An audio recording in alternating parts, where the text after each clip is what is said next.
कि 75 में जो जितने भी ग्राउंड्स है ना, वो सारे ग्राउंड्स प्लीज़ बेरेक्ट में जाके देख लेना। टोटल ग्राउंड है ए से लेकर जी तक 7 ग्राउंड्स है। Power to issue commissions. Next है सूट बाय और अगेंस्ट गवर्नमेंट। देखो हम यहाँ पर जब पढ़ेंगे सेक्शन 79 में कि यदि सेंट्रल गवर्नमेंट के खिलाफ सूट करते हैं तो किस नाम से होगा, यूनियन ऑफ इंडिया।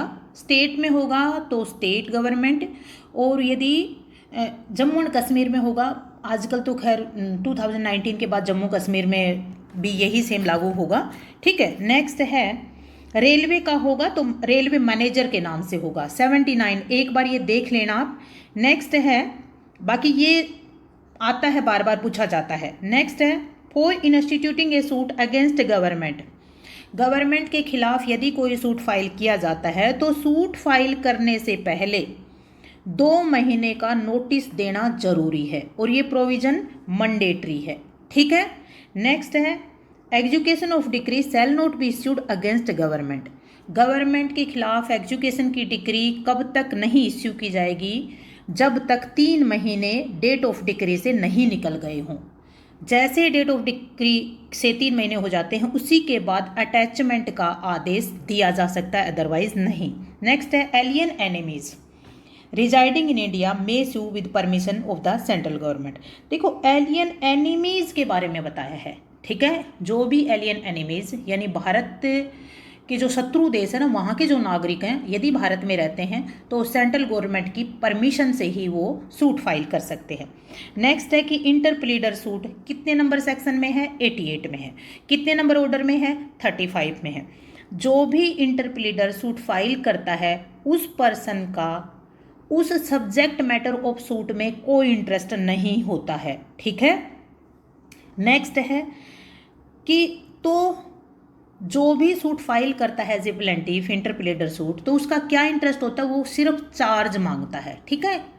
नेक्स्ट है 89 किससे रिलेटेड है, with the settlement of dispute outside court, ठीक है। ये इंपॉर्टेंट प्रोविजन है 89 भी। तो इसमें हम 4 काइंड्स देखेंगे, ठीक है। 4 जगह भेजा जा सकता है, आपको बेरेक्ट देखना पड़ेगा, ठीक है। और इसको हम जब 89 को पढ़ते हैं तो order 10 rule A, capital A और बी सी तीनों देखने पड़ते हैं। नेक्स्ट है provision of friendly suit, order 90 में दिया गया सेक्शन 90 में दिया गया है, ऑर्डर 36 में फ्रेंडली सूट, हेडिंग से याद रखना है। नेक्स्ट है सूट फॉर इंजंक्शन, ये इंजंक्शन भी हो सकता है, wrongful act against the public servant भी हो सकता है, suit for declaration in case of public हो सकता है, ठीक है। ये पब्लिक न्यूसेंस यदि होता है तो सूट किसके द्वारा इंस्टीट्यूट किया जा सकता है, ठीक है।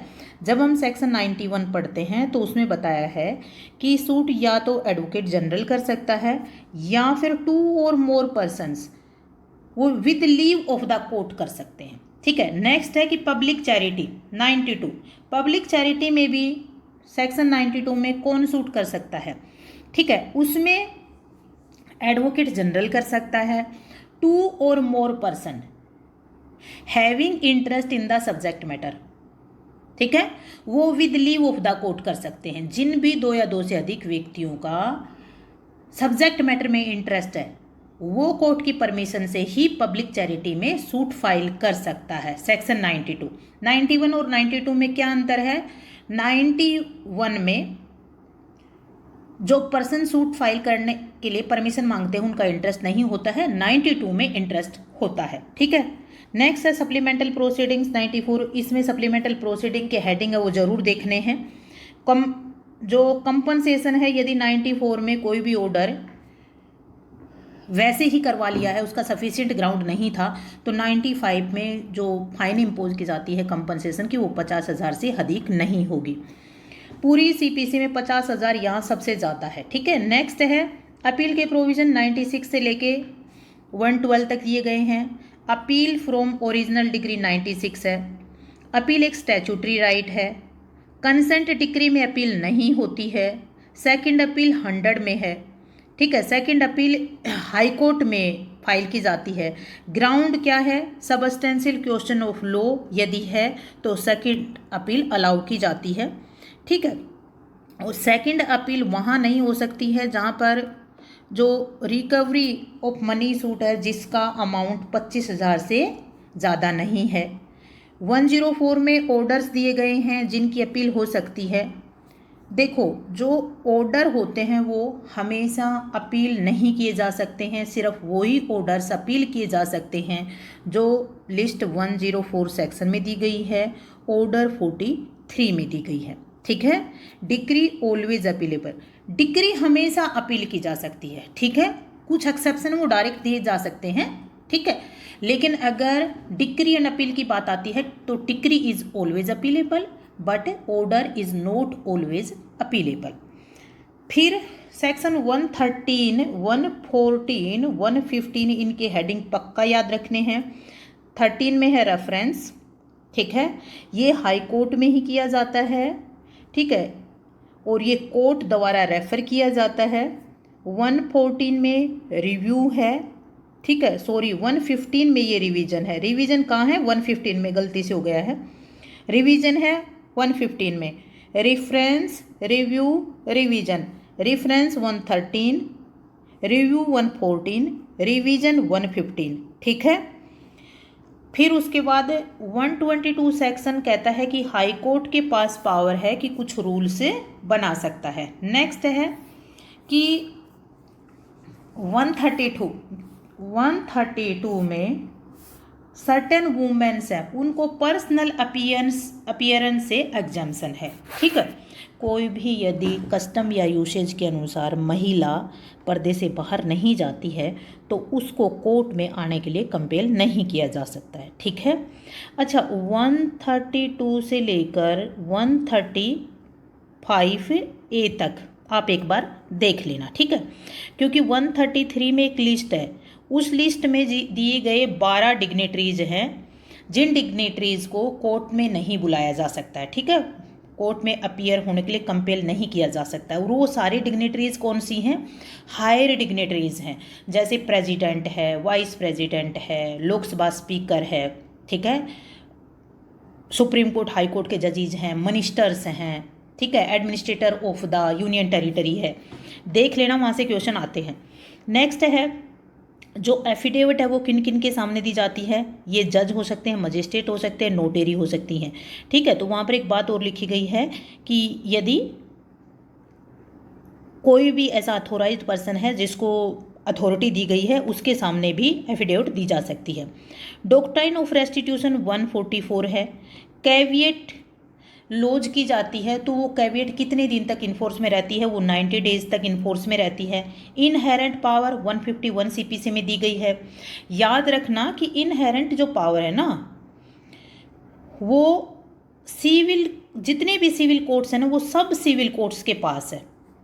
ठीक है। जितने भी सिविल कोर्ट्स हैं सब सिविल कोर्ट्स के पास है।